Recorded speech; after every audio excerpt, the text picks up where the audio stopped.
Hi, let's experience another project of Excel that is named as Codebook project that basically demonstrates the advanced search criteria and other adding, deleting records or updating things here.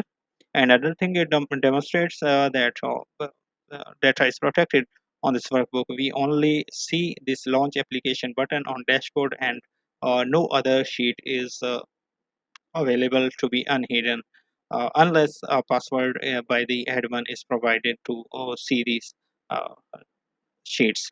Okay, uh, let's launch this application and see its magic. Okay, uh,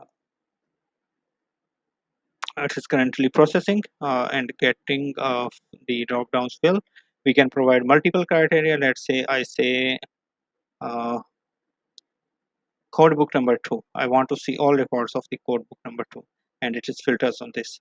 Then I want to filter on this state as say Florida. I see all these states of Florida here. Uh, then I clear out and see all the records for all the states, and then I say I want to search in the column which columns are available, code, description, and text column. Okay, I want to search on the description, and where it is 14. Okay, 14 shows only one result. Let's take one. I enter only one so that we can filter in all the ones here. Okay? And you see, or any text contains one is listed here. Okay, one another things, let me tell you, that is regarding the graphical interface adjustment. When I click the codebook information, we can add, delete, or update records from here. We will see this grid. Okay, we can find here. Let's uh, play, and clay count is filtered here. Okay.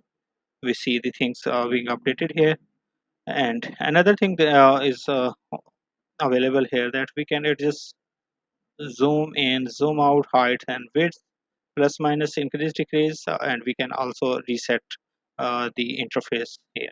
Okay. uh, this is this password is used to protect configurations. If I provide here the correct part number, correct password, the sheets will be unhidden. And let's go back to the Excel, and let's see. It is the entire worksheet we see here. Okay, so when I close this application, okay, or launch again, this will be again set to invisible. Okay, I close this